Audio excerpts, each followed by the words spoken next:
Morning, church. Today's Bible reading is from Numbers 16, chapter 16, from 1 to 15. Korah was the son of Izhar, the son of Kohath. Kohath was the son of Levi. Korah and certain men from the tribe of Reuben turned against Moses. The men from Reuben were Dathan, Abiram, and On. Dathan and Abiram were the sons of Eliab.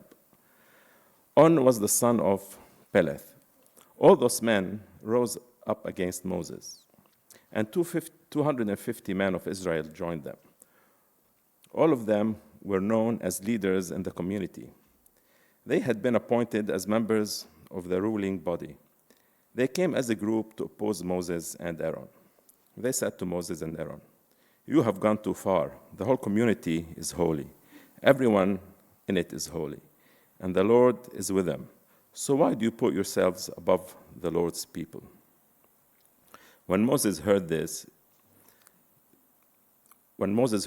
they said what they said, he fell with his face to the ground. Then he spoke to Korah and all his followers. He said, "In the morning the Lord will show who belongs to him. He will show who is holy. He'll bring that person near him. He'll bring the man he chooses near him. Korah, here's what you and all your followers must do. Get some shallow cups of burning incense. Tomorrow, put burning coals and incense in them. Offer it to the Lord. The man the Lord chooses will be the one who is holy. You Levites have gone too far." Moses also said to Korah, "Listen, you Levites, the God of Israel has separated you from the rest of the community of Israel. He has brought you near him to work at the Lord's holy tent. He has given you to the people so that you can serve them. Isn't all that enough for you? He has already brought you and all the other Levites near him, but now you want to be priests too. You and all your followers have joined together against the Lord. Why are you telling Aaron you aren't happy with him?" Then Moses sent for Dathan and Abiram, the sons of Eliab. But they said, "We won't come. You have brought us up out of a land that has plenty of milk and honey. You have brought us here to kill us in this desert. Isn't that enough? Now, do you also want to act as if you were ruling over us? Besides, you haven't brought us into a land that has plenty of milk and honey. You haven't given us fields and vineyards of our own. Do you want to treat them men like slaves? No, we won't come." Then Moses became very angry. He said to the Lord, "Don't accept their offering. I haven't taken even a donkey from them. In fact, I haven't done anything wrong to any of them." Amen.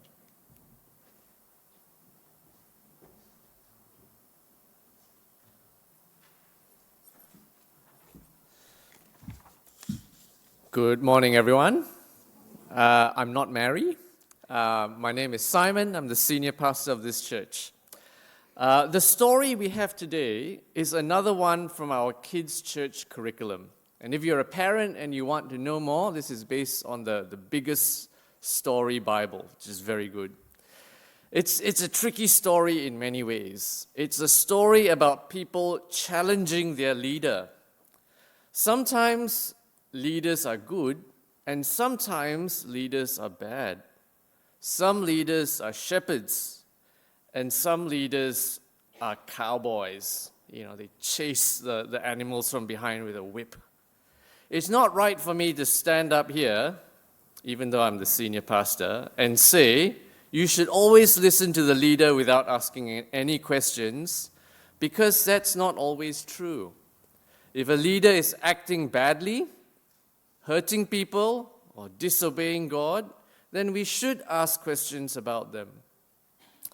What this story is about, really, just like most of the stories in the Bible, is obeying God and trusting and following leaders who obey God too.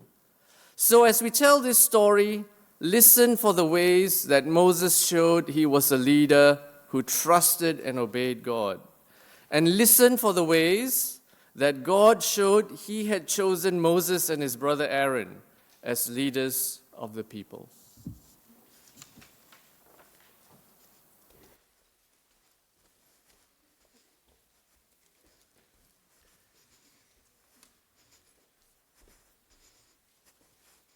Oops.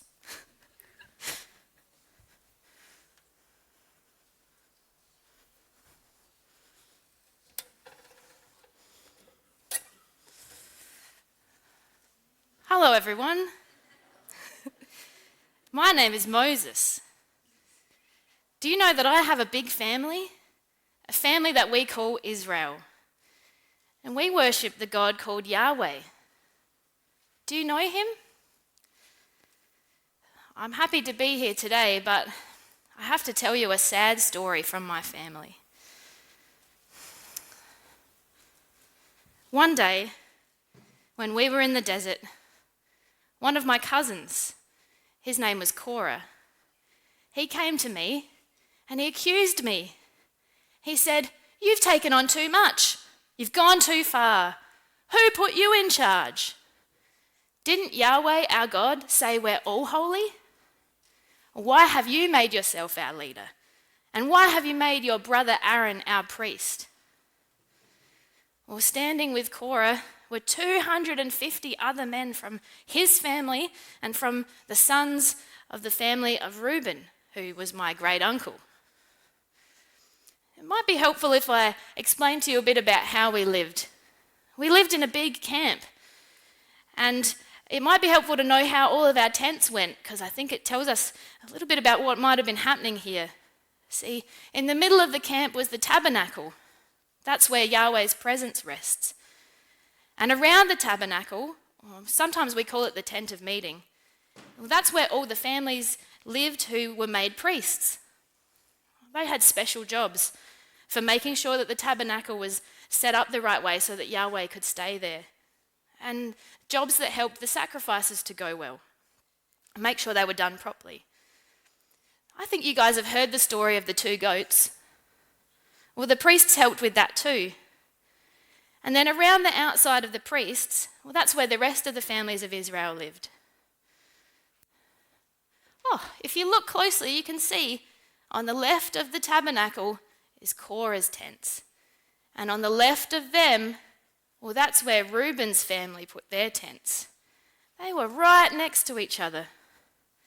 And when this happened, I wondered, have my cousins been whispering to each other about trying to get better, more powerful positions in the family?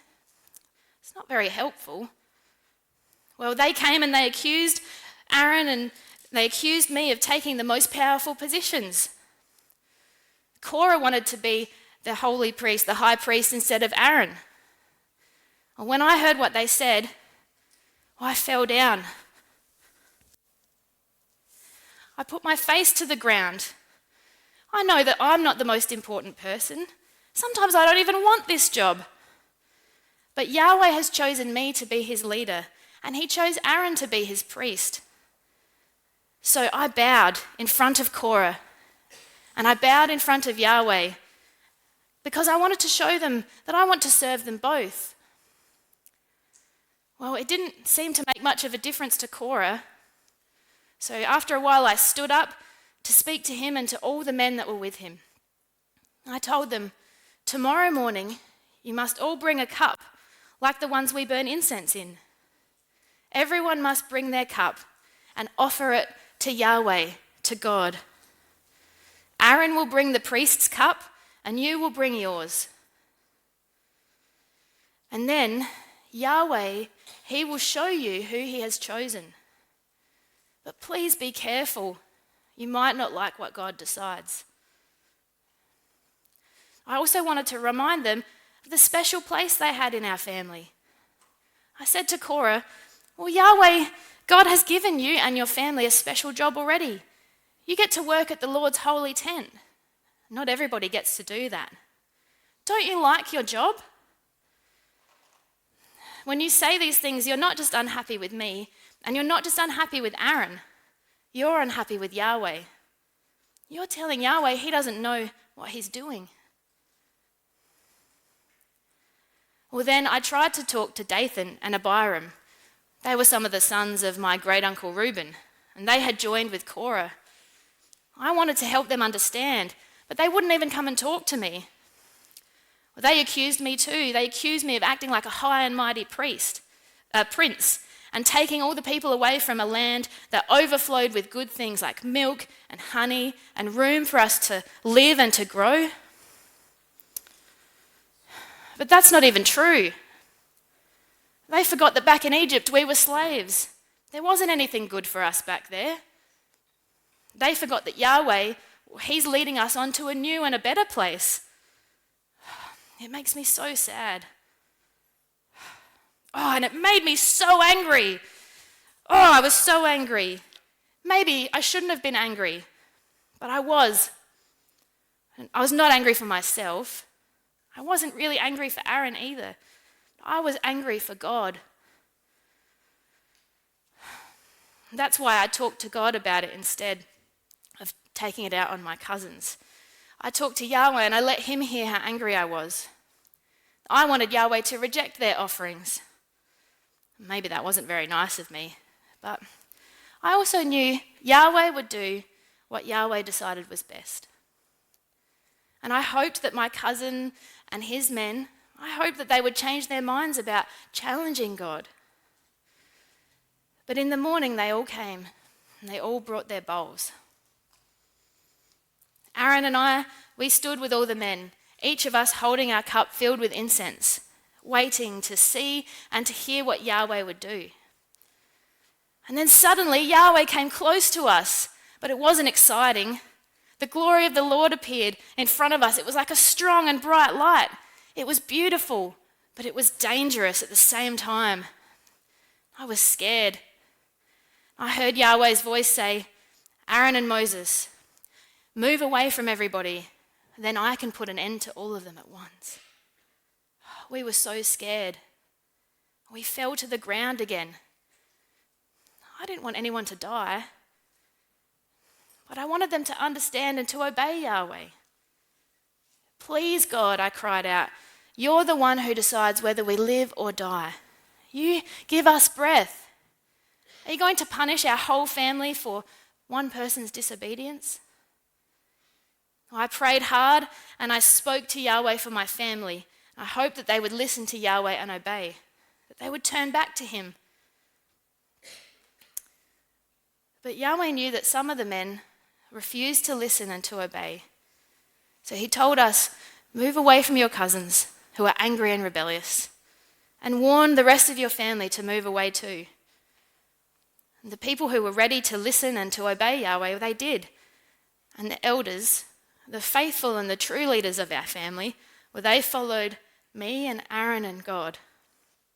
And soon, the men who were angry, they stood on their own. They stood apart from us. And then I spoke to the people. I said, "What's about to happen? It's not my idea.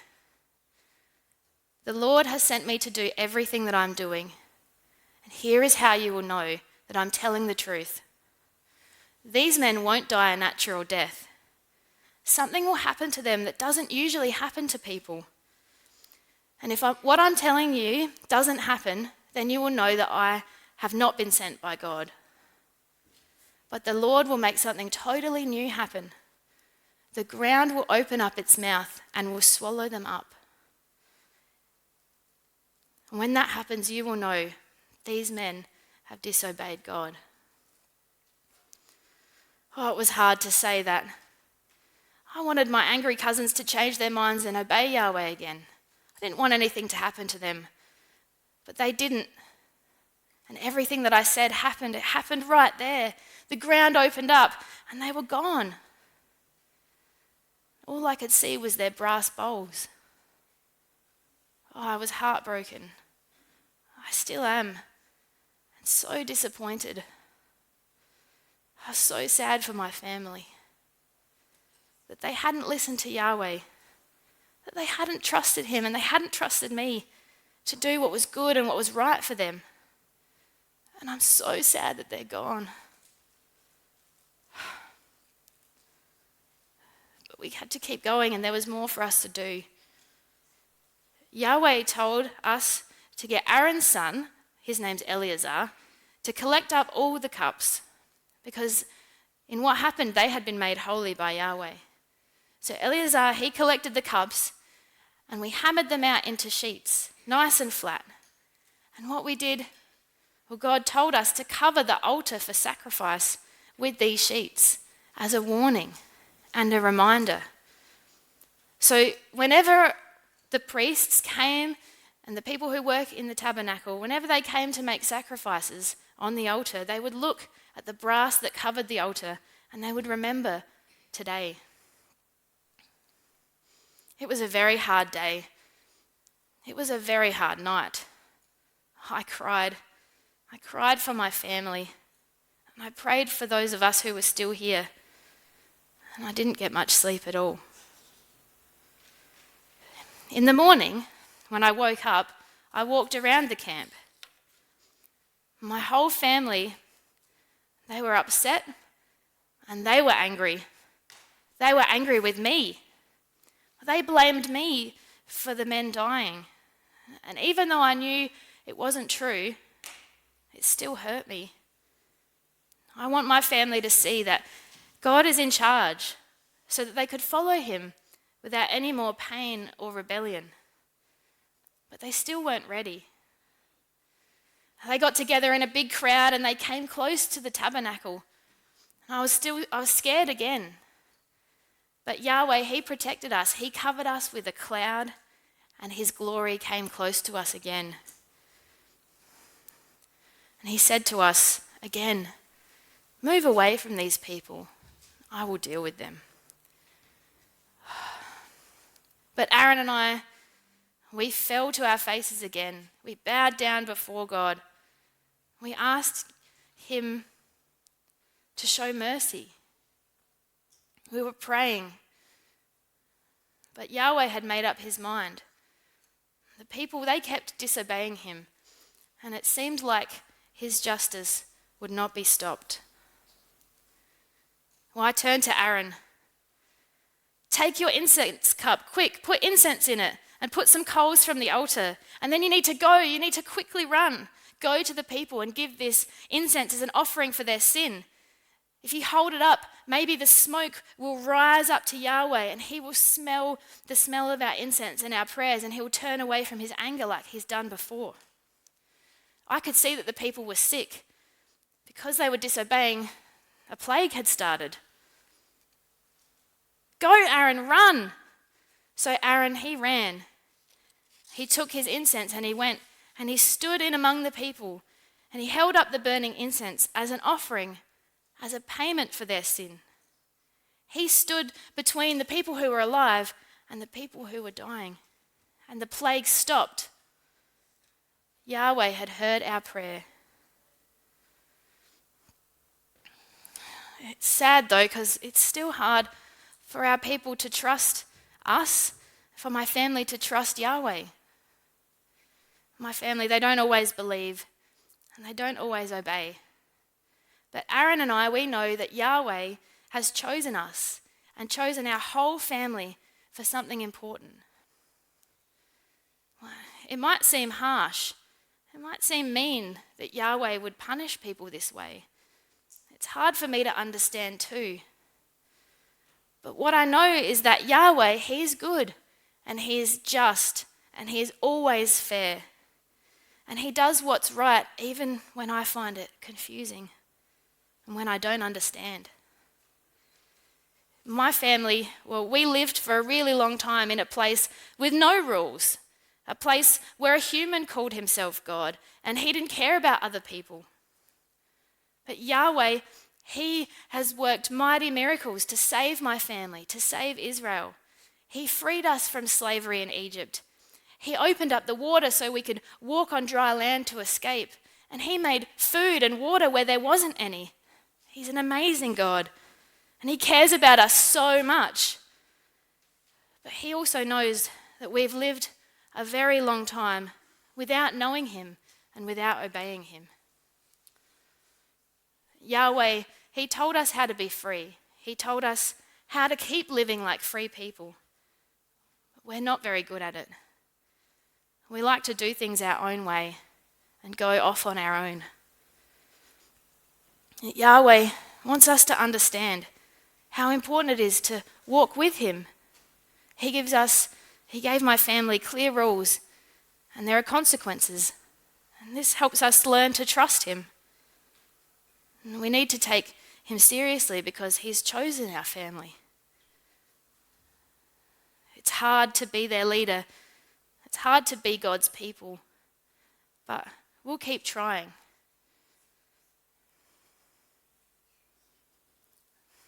Well, unfortunately, there isn't really a happy ending for today's story, but thank you so much for listening. It's important for you to follow God too. Can I pray for you before I go? Oh, Yahweh, thank you for these people who follow God, who follow you. It's hard sometimes to do the things that you ask us to do. We like to have power, and sometimes we're proud. I know that about myself. And it's hard when we do the wrong thing to deal with the consequences sometimes. But you love us, God, and you want us to be with you. And you care about us, and you do so many good things for us. Thank you for being in charge and for being our true leader. Help us, please, Yahweh, to live more and more in the way that you want us to. Help us to follow you. Amen. Oh, thank you for your time. I'm going to go tell my story to some more people.